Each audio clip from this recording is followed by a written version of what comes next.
Hello everyone, welcome or welcome back to Stream of Conscious Knits. My name is Francesca and I'm a knitter based in Vancouver, Canada, and today I'm here to start a new series called Stitch and Spill. This is a series that I'm starting because I always wished that there was something like this on other creators' pages, so I figured why not start it myself. And in this series, I'm gonna do short and sweet reviews of finished objects, and I'm gonna talk about the yarn, the pattern, my knitting journey, if I learned any lessons, and just how the piece is wearing, if it's fitting into my wardrobe. So I'm definitely gonna try and film these after I've had a chance to wear the piece a few times. So today, for our first episode of Stitch and Spill, we are talking about, and I'm wearing it, the Cardi Du Coeur by Le Fil du Coeur, and forgive my dodgy French accent. So if I'm looking down, it's simply because I have the Ravelry pages open on my computer and I'm just checking my notes and everything. So the Cardi Du Coeur is also described as a rainbow mohair cardigan. It is an open cardigan, no button band or anything, with balloon sleeves. And it is originally made in 4 strands of thin mohair, a lace weight mohair, or 2 strands of a thicker mohair. In my case, that's not what I did, but we'll talk about that later. It comes in only 2 sizes, so not very size inclusive. The first size is extra small/small, and the second size is M/L. And its gauge is 10 stitches by 14 rows on 9mm needles. In terms of yardage, it requires between 1900 and 2500 meters, and that's all 4 strands, not per strand.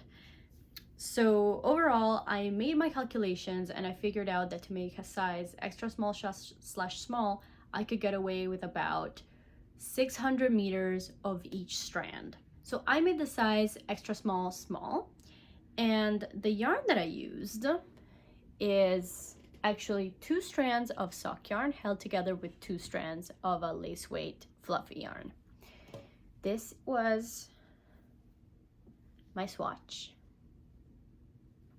Yeah, it's really cute. And the sock yarn is Woolberry fiber, berry cozy sock in the color Galentine Party. So this was actually from their mystery box for Valentine's Day in 2025.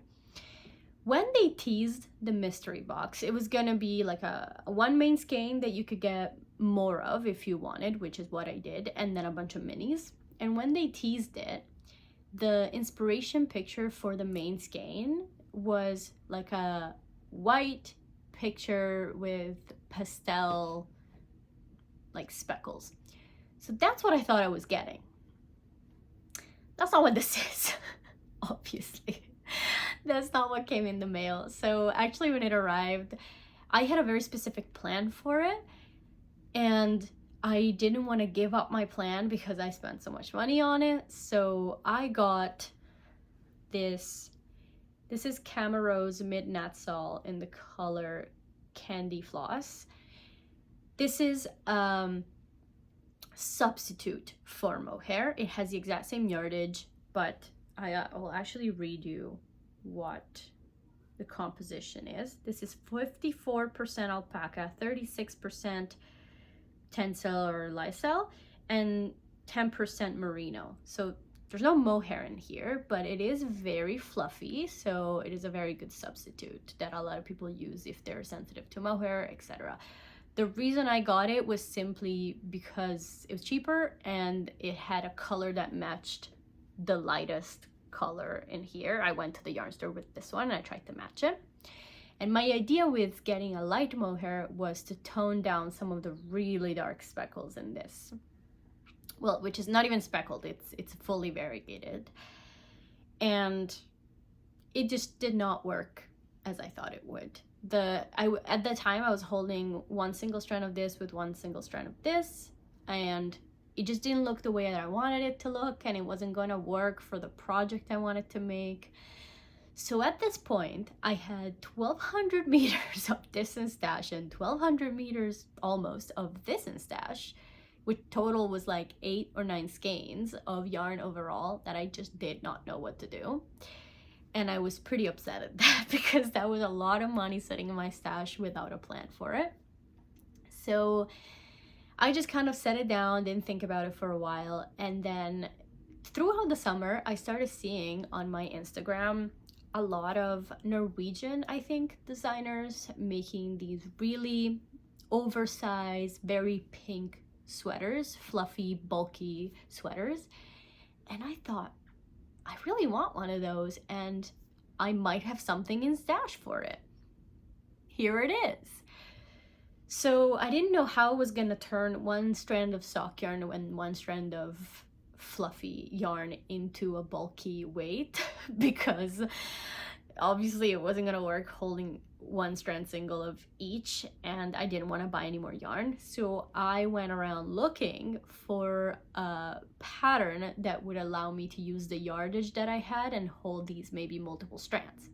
That's when I came across the Cardi Du Coeur, because this only needed about 600 meters of each strand. This was perfect because I had exactly double that of each of these, and that's how I came up with the idea of holding 2 strands of each together, and I made this swatch. And this swatch was exactly on gauge on the 9mm needles. This was exactly the 10 stitches. I never measure row gauge, so I have absolutely no idea what the row gauge is, but the stitch gauge is 10, so it's good. And I actually found out once I saw it held double, I liked the color so much more than when I was holding it single. I don't know why, maybe the variegation, because you're holding the sock yarn double, the variegation falls a little bit more evenly. I don't know, it kind of evens itself out. Anyway, I love it. I loved it. I absolutely loved it. And I decided that this was gonna be the project. So that's kind of how I came about this plan. In the end, I ended up using exactly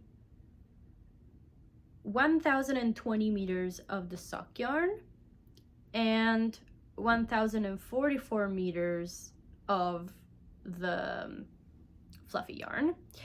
So I was actually really afraid I was gonna run out of yarn, so I actually made the sleeves shorter than they were supposed to be because I thought I was gonna run out of yarn, and then I didn't. So now my sleeves are too short, so I'm gonna have to go back in and lengthen them. I really thought they were gonna grow a lot more in blocking, but objectively I also was hoping it would grow in width. So I don't know why I thought it would grow in width and in length, but clearly it doesn't work that way. It grew in width, like I'm very happy with the width of it, but yeah, they're definitely too short, so I have to. It's not as visible when I'm not holding my hand out like this, like when I'm holding it down and just standing, it's not that bad, but overall I don't like it, so I'm definitely gonna go back and fix that. So that's the yarn I used. To give you a little bit of a review of the yarn, I'm obsessed with it. This was a great combination, absolutely great combination. The sock yarn is super soft, the fluffy yarn is super soft. Holding 2 strands of each together, it's just big success. I think it would have also been a big success if it was 1 strand each. In terms of quality of the fabric, it would have also been great, but I am really enjoying the idea of 2 strands of sock yarn and 2 strands of fluffy yarn for a bulky weight. This definitely is heavier than it was supposed to be, because if it was all, you know, lace weight, mohair or whatever, it would have been a lighter cardigan, but it's not heavy by any means. It's just heavier than it was gonna be. But I'm also glad that it's actually warmer. It was not gonna be this warm. If it was 4 strands of mohair, it was definitely gonna be more gapey. Now the temperatures are finally going down in Vancouver, I'm really glad that I have something this warm. So I fully recommend both of these yarns. They're great. I think they would have been great also used alone, but used together, they're really awesome. And I will say that since I finished this cardigan, I've worn it a lot, like most days. And I finished it a few weeks ago, so I've gotten to wear it many times already, and there's absolutely no sign of pilling anywhere. I'm actually gonna take it off so that I can show you. But it's definitely holding up really well so far. I mean, obviously, I haven't, it hasn't been a year or anything, but so far, I have worn it so many times already, and there's just absolutely almost no sign of wear whatsoever. Even, like, let's look under the arm. Nothing. It's perfect. So definitely recommend this yarn, and both these yarns separately and as a combination. I will say I'm very happy that the Midnatssol worked out, because this is a cheaper alternative and it doesn't irritate my skin as much, even though I'm not that sensitive to mohair, but this is definitely softer, and I am very happy that it's doing the same job at stopping pilling and things like that. I'm really glad that it's a very good substitute. I mean, I had read that it was, but can confirm. The only thing that's different, obviously, if you look at the level of fuzziness, it is not as, like, it doesn't have the same cloud that a mohair would have, which is fine. That's not something that I was looking for. But just FYI, if you're going to substitute it, it doesn't give the exact same look, even though it gives kind of the exact same functionality. Yeah. Okay, so talking about the pattern. So this pattern is a very simple pattern. It's drop shoulder construction, and it's just very simple. I will say, I think I was slightly disappointed by how simple it was. There were just no, you know when you read a pattern, you're like, oh wow, that's a really clever technique. There was none of that here. There was very basic techniques, and so that makes a great pattern for beginners. I would definitely recommend this pattern for beginners. It works up quick because it's on a very loose gauge, and it might be a bit expensive in terms of materials, but I guess you can just get maybe like a drops melody or something like that, and it'll be a cheap option. But I think it actually may, I'm gonna check this on Ravelry. Yeah, actually drops melody is one of the recommended yarns for it. I don't know if in that case you'd have to hold a single or double, it doesn't say, but anyway, there are cheaper ways to make this cardigan than the route I went. But it's definitely a super simple cardigan, so very beginner friendly. However, for a more experienced knitter like me, I don't know, I guess I was hoping for some clever new techniques to learn, and there were none, but it was okay. I will say that I made a couple modifications to this because it was so simple, and I wanted a little bit, I wanted it to be a little bit more elevated. So I made a couple changes. So first of all, the changes that I made are very well explained in my Ravelry notes, so go check those out if you want to recreate what I did. But in general, here's what I did. So this is the back of the cardigan. I added short rows to the back of the cardigan and to the shoulder when I picked up for each shoulder. So I made some very simple short rows here, so that's why it's shaped like this instead of just being straight like that. I just made a few short rows at the neck, the back of the neck, and then once I picked up for each shoulder, I made some short rows at the top here so that it'll cover this part as well. And I'm happy with that change because it doesn't ride up the back at all, so I think I made the right decision there. I will say it kind of falls off my shoulders often, and I can't really figure out if that's a problem with the short rows or if that's just how a cardigan that doesn't have any buttons is going to work. It's obviously like a very oversized cardigan. It's meant to kind of have that fallen off the shoulder look, but I don't actually want it to fall off my shoulder often, which it does. So I don't know. I don't know if I'm really happy with that, but I can't tell what the culprit is. I don't know if it's the short rows I made or if that's just how this is. So I can't tell you, but it's happening. So if you get really annoyed at things falling off your shoulder, I don't know if this is the cardigan for you. Well, you could definitely add a tie closure maybe at the front. Just make a little I-cord and close it. I have thought about that, or maybe a snap closure, but I haven't done it. Honestly, I'm probably not gonna do it, but it is an option. So those are some changes I made. I also changed the finishings of this cardigan. So at the sleeves here, I made an I-cord finish, while in the pattern it was different. And I did the same thing at the bottom. So I did I-cord finishings at the bottom and at the sleeves. The one that I made at the bottom is a 3-stitch I-cord. No. 1, 2. No, so at the bottom I made a 2-stitch I-cord, and at the sleeves I made a 3-stitch I-cord. Totally by accident. I didn't mean to make them different, and probably if I went back I'd probably make them the same. And the bottom is rolling just a slight bit. It's rolling up a little bit, so I don't know if I had made a 3-stitch I-cord, more of it would have stayed down a little bit better. I'm not gonna go back and change it. It's not gonna happen. But yeah, I definitely didn't do that on purpose. I just kind of forgot, I think. So yes, those are the things that I changed about the pattern.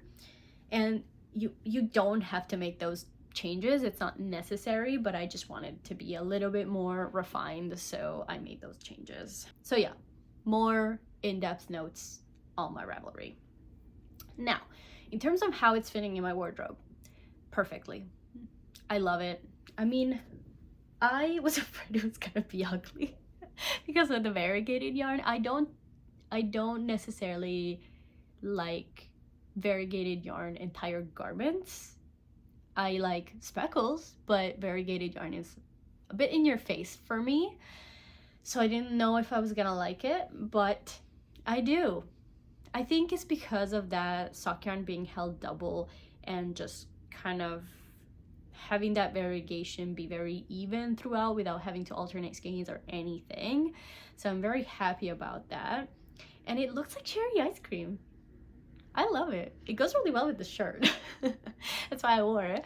But you can also, it goes also really well with like a white shirt underneath. I haven't tried it with a button down, but it's definitely easily styled.